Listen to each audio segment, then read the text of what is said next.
কোন ভাবে বলছে যেন মিনিস্টারের বাচ্চা। তুই কোথাকার কোন চোদ না রে যে তোকে ডিসকাউন্ট দিতে যাবো? লেওড়া খেলে খা, না খেলে গাল মারা। কি বললি? তোর এত বড় সাহস?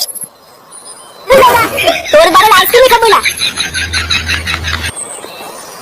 লালটু কাকু, দাদু আমাকে একটা আইসক্রিম দিতে বললো, আর বলে তো পরে পয়সা দিয়ে দেবে। লেওড়া আইসক্রিম খাবে? পাড়ার বেলা আসলে দোকান পাশে।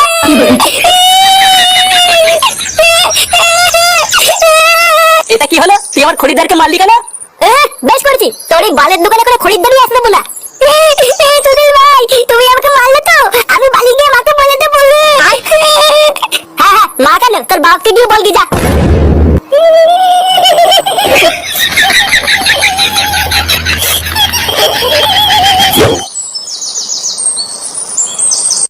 তাহলে দেখতে দেখতে জামাই ষষ্ঠী চলে আসলো বল। লেওড়া বিয়ের পর এটাই আমাদের প্রথম জামাই ষষ্ঠী। কি যে মজা হচ্ছে না। হ্যাঁ বাড়া, ঠিকই বলেছিস, কিন্তু বাড়া জামাই ষষ্ঠীতে যে খরচ, এটা ওটা কিনতে কিনতে তো পুরো পোদ মারা হয়ে গেল। ভোদার বাদ যত রাস্তার গোড়ায় দোকানদার গুলো, বুঝলি তো, চোদ্দার জিনিসপত্রের যে দাম ধরার আগে তো পুরো গা মারা হয়ে যাচ্ছে। আরে তুই এত চাপ নিচ্ছিস কেন? যা যা খরচ করেছিস শ্বশুর বাড়ি গিয়ে সব সুদে আসলে তুলে নিবি। বাড়া বাড়িতে যেখানে দিনে 3 বার ভাত খাস, শ্বশুর বাড়ি গিয়ে সেখানে দিনে 4 বার ভাত খাবি। বাড়া ঠিকই বলেছিস, শ্বশুরের উপরে পুঙ্গা মেরে দিতে হবে। হ্যাঁ, তা যা বলেছিস, আমিও তো তাই করবো। কিরে, তোর মুখটা আজকে এমন বোকাচোদা মতো লাগছে কেন? আর বলো না বাড়া, ওই সুরে বাচ্চা লালটুর সাথে একটু ঝামেলা হয়ে গেল। এই মেরেছে কেন, ঝামেলা করলি কেন? আর বলিস না, চোদনা দিন দিন আইসক্রিমের দাম বাড়িয়ে যাচ্ছে, কিন্তু আইসক্রিমের সাইজ বড় করছে না। জানো পল্টুদা, এই নিয়ে যেই আমি বলেছি, আর সে কি ঝগড়া। কি ঝগড়া করেছে? বাঞ্চদের সেটাই দেবে, থাবড়া মারলি না কেন?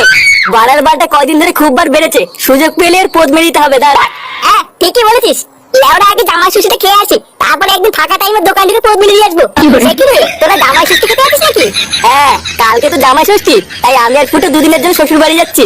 এই কেলে করেছে পল্টুদা, ফটকেটাও মামার বাড়িতে ঘুরতে গেছে, তোমরা শ্বশুর বাড়ি চলে গেলে আমি এখানে একা একা কি করবো? কেন একা একা ক্লাবে এসে পানু দেখবে, হ্যান্ডেল মারবি? লেওড়া বিয়ে তো আর করবি না, কি আর করা যাবে।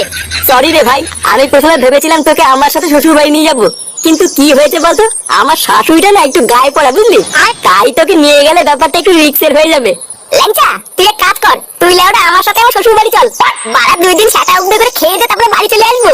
হ্যাঁ রে ল্যাংচা, ফুটো কিন্তু ঠিকই বলেছে, তুই ফুটোর সাথে যা, ওটাই ভালো হবে। আচ্ছা পল্টুদা, ঠিক আছে। না না না, তোমার সব কথা কি আমার শুনতে হবে নাকি? হ্যাঁ শুনতে হবে। বড় ভালো রে, বউ বড় মতন থাকবে, বুঝলে তো? বাড়া